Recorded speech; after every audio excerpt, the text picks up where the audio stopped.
بسم الله الرحمن الرحيم الحمد لله رب العالمين والصلاة والسلام على خير خلقه محمد وعلى آله وأصحابه أجمعين 197 Babu ma zukira fil makri wal khadi'at. Makru aldamchilik to'g'risida zikr qilingan narsa ekan. 418 hadis Abu Hurayradan Rasululloh sallallohu alayhi vasallam aytibdilarki, al-mu'minu ghirrun karimun val fajiru hibbun lahimun. Mo'min odam karamli bo'ladi. O'zi nihoyatda yaxshi bir xislat bilan yuradigan odam bo'ladi. Fojir esa uni teskarisi. Yomon ko'rinishda, yomon tabiatda, o'zi esa layin, nihoyatda pastkash bo'ladi. Demak, mo'minlik xayr, baraka, yaxshilik, karamli bo'lish, xushxulq bo'lish ma'nolari bilan o'z egasini, mo'min kishini boshqalardan ajratib turar ekan. 198 Babu sababi, so'kish bobi. Ibn Abbosdan aytadilarki, istabba rajulani ala ahli Rasulillahi sallallohu alayhi va sallam فسب أحدهما والآخر ساكت والنبي صلى الله عليه وسلم جالس ثم رد الآخر فنهض النبي صلى الله عليه وسلم فقيل نهضت؟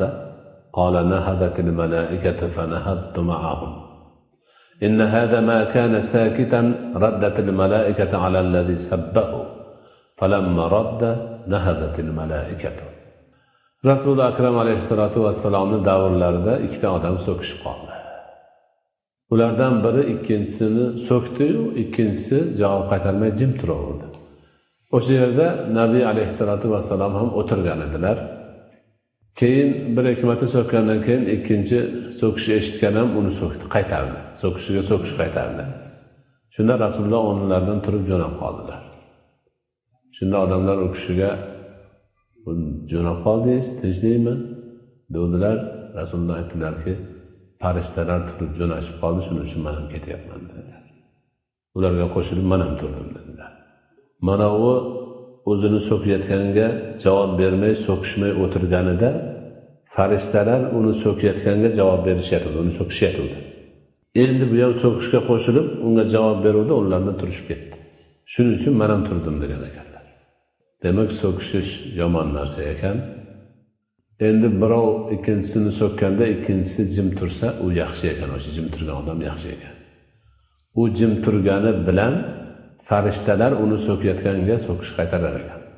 Mabodo ikkovlari ham so'kishib ketsa, janjal boshlandi, ular farishtalar turib u yerni tark qilar ekan.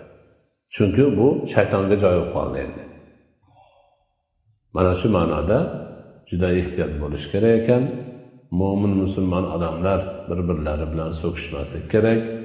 Mabodo ba'zi bir odamlar tushunmovchilik qilib, qandaydir bir zaiflikka yo'l qo'yib, axloqsizlikka yo'l qo'yib, so'kib qolganda ham ikkinchisi darrov undan qizishganroq uni so'kishib ketishga o'tirmay, jim tursa savob bo'lar ekan va o'sha birinchi so'kish boshlagan odam farishtalarning so'kishini eshitar ekan yoki so'kishiga qolar ekan. 420 hadis Ummu Dardo radhiyallohu anhu dan ekan, anna rajulan ataha faqala inna rajulan la nala minki inda Abdul Malik faqalat an nubana bima laysa fina fatalama zukkina bima laysa fina. Ummu Dardo nihoyatda mashhur sahobiya ayollardan. Avvallari zikri kelgan Abu Dardo radhiyallohu anhuning ayollari bo'ladilar. Bu kishi ham erlari kabi nihoyatda taqvodor, nihoyatda ibodatli, shunaqa zo'r inson bo'lganlar. Bir odam kelibdi-da, u kishining oldiga, ayollarni Ummu Dardoning oldiga aytdilarki, bir odam xalifa Abdul Malikning oldida sizni yomonladi degan gapni aytdi. Shunda Ummu Dardo aytgan ekanlarki, agar bizda yo'q narsani aytib yomonlangan bo'lsak, o'sha o'zimizda bor narsalardan ham poklanishimizga yordam beradi. Ya'ni birov bizni g'iybat qilib, bo'xton qilib, o'zimizda yo'q sifatlarni aytib, chaqimchilik qilib birovni oldida yomonlabdimi, u biz uchun yaxshi. Gunohimizni to'kilishiga sabab bo'ladi. Boshqa gap aytmabdilar. Demak, bu yerda ham yuksak odob timsoli bor. Ummu Dardo radhiyallohu anhuning tasarruflarida. Ko'pincha birov kelib, palonchi sani palon yerda undoq dedi, bundoq dedi desa, uni eshitgan odam o'zi kim bo'ptidan boshlaydi. O'zi unaqa, o'zi bunaqa deydi. Shu bilan orada tushunmovchilik paydo bo'ladi, bir-birini yomon ko'rish paydo bo'ladi, gap ko'payadi, urush janjalga aylanadi. Jamiyat shunaqaga mubtalo bo'lib qoladi. Hamma yoqda kimni ko'rsang, bir-birini orqasidan so'kkan, bir-birini orqasidan yomonlagan, g'iybat qilgan, ig'vo qilgan, bo'xton qilgan holatga aytib qo'yadi. Bu yerda Ummu Dardo u odam to'g'risida hech narsa demabdi-da, biz uchun yaxshi o'tdi debdi. Gunohimiz to'kiladigan bo'ldi, savobga qiladigan bo'libmiz debdi. Shu bilan haligi gap ko'tarib kelganda ham tili kesiladi. Tamom. Mana shu ma'noni demak biz tushunishimiz, bilishimiz kerak ekan. 421-hadis Abdulloh ibn Mas'ud radhiyallohu anhudan rivoyat qilingan ekan. Rivoyat u kishi aytadilarki: "Iza qala ar-rajulu li sahibihi anta aduwwi faqad kharaja ahaduhuma min al-islam aw bari'a min sahibihi."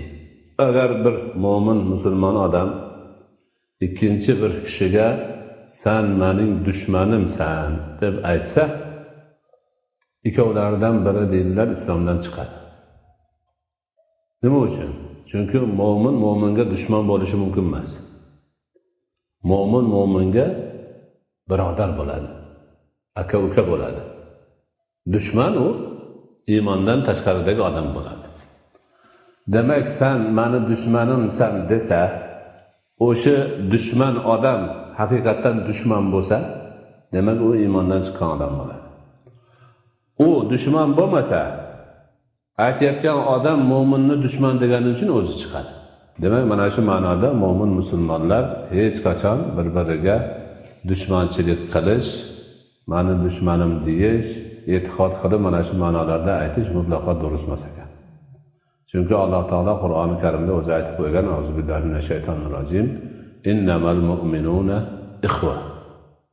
Mo'min musulmonlar hammasi birodardirlar deb qo'ygan. Dushman emas. Ana shu ma'noni yaxshi tushunish kerak ekan.